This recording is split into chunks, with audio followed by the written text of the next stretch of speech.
channel. Ayan, samahan niyo po guys, silipin natin ngayon yung panibagong renovation ko dito sa Shore Tree Residences. So this is 32 square meters. Ayan yung client ko, she's from US, from Hawaii. Hi Ma'am Reese, thank you so much. Finally, na-vlog ko na ang inyong unit. At yan, ito na, isa-isahin na natin kung ano yung enhancement na ginawa natin dito sa unit ng aking client. So as you can see dito sa background ko guys, maluwag yung kanyang unit since ito nga po ay 32 square meters. So ano ba yung enhancement na ginawa natin? Unahin natin dito sa area na to. So pakita mo to, Ann. So, I came up with this kind of design na naiiba siya no, doon sa mga previous na ginawa kong renovation. So, naglagay ako dito ng art na design sa kanyang wall. Okay, para may konting aesthetics, no? Yung kanyang, or eksena, yung kanyang side ng area na to. So, itong art na to, nag-add siya ng, ng art sa wall na to. So, ako dito ng white, painted white, na art, and of course para at least may contrast siya dun sa white na art natin, nag-paint kami dito ng light na gray. So yun, tapos naglagay na rin ako dito ng mga figurines or ornaments para at least may konting buhay ng ating ginawang decor. So mamaya to guys, our home staycation, mamaya ano ko sa inyo to. So dito muna tayo, okay, so move back para at least makita nila.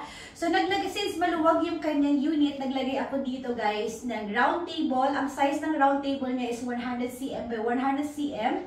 Okay, good for 4 packs. So, yan siya. And, ito pala guys, actually, bintana to guys. So, naglagay tayo ng Korean blinds. Pasilip ko sa inyo. Okay.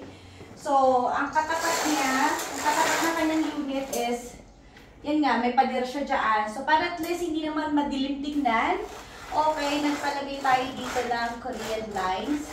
Okay, para at least mas maganda pa rin yung kanyang kakalabasan. So, moving forward, ano ba yung kulay na ginamit ko dito? So, I used white paint or tool white and then light gray sa wall natin.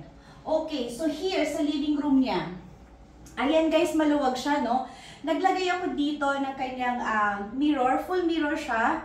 So at least para ma-enhance lalo yung space na meron tayo dito.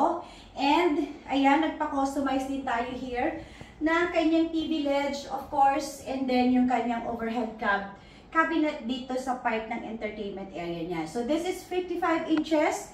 And of course, naglagay din ako dito ng pinaka-fluted panel na light gray to match dun sa yung color palette na ginamit natin dito sa unit niya.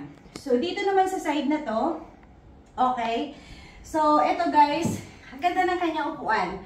So, this is 3-seaters and binago natin yung kulay ng kanyang sofa niya para at least magkaroon ng konting contrast doon sa, yung color palette na nilagay natin dito sa unit niya or ginamit natin sa unit niya. So, ang background natin guys, full mirror ulit. Ayan, to enhance yung pagka-elegante and of course, ma-maximize or magiging malawak yung itsura ng kanyang unit. So here, syempre hindi mawawala yung ating kortina.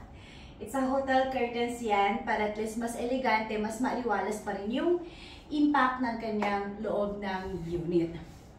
Pasukin natin ang kanyang bedroom area. So guys, may separate siya na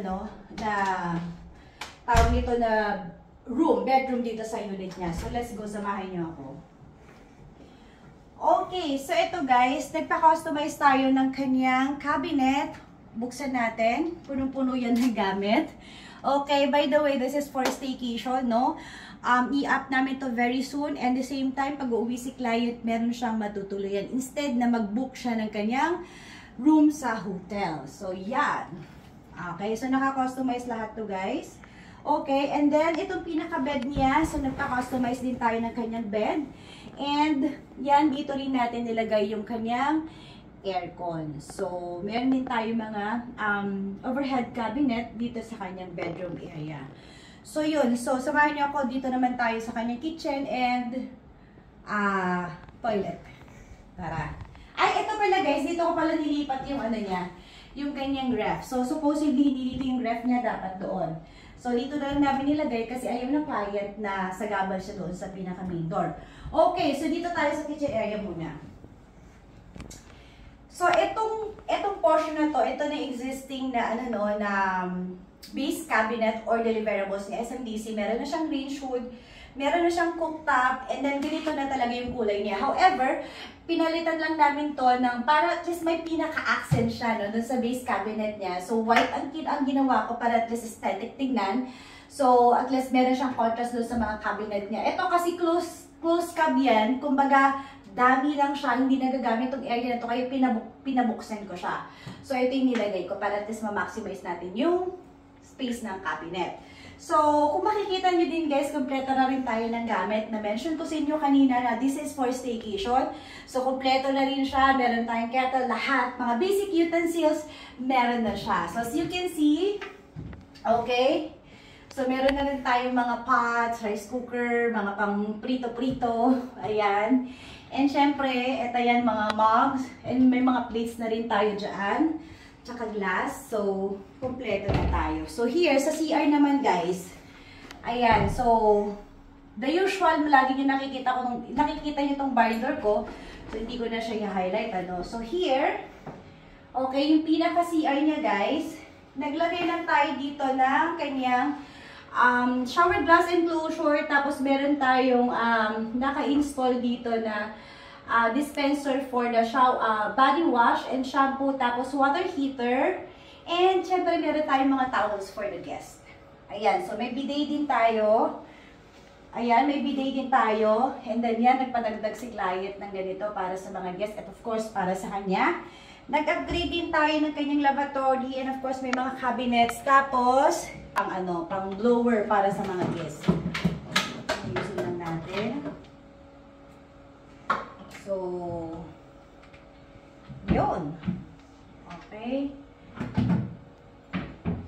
So, yan siya guys. So, yan yung ating enhancement or binago sa kanyang CR. So, tara dito naman tayo sa area na to. Diba? Ang ganda guys. Ang lumag ng kanyang unit. This is 32 square meters. So, for Airbnb. So, ipapasok ko naman to guys. Ito yung official na FB page namin.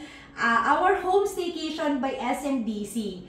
So, sa lahat po na naghahanap ng staycation dito sa part ng Mall of Asia or Makati, meron kami. So, search nyo lang po ito sa FB page namin. So, pwede kayong mag-book no, online or sabihin natin direct booking pwede or sa Airbnb. So, we have ilang listings na? 60 listings na meron na kami. So, may mga idadagdag pa. Hanggang 20 listings lang kami, guys. Hanggang doon na lang kasi hindi na kaya ng team ko. Ayan. And then, aside from that, meron kami palibreng ref magnet. So, yan siya, guys. May ref magnet kami. So, yan. Okay, sa lahat ng guests namin, meron kami free na ref magnet and of course thank you letters. So ayan siya. Okay, ayan. So sa ulitin, magkita-kita ulit tayo sa mga susunod na vlog ko.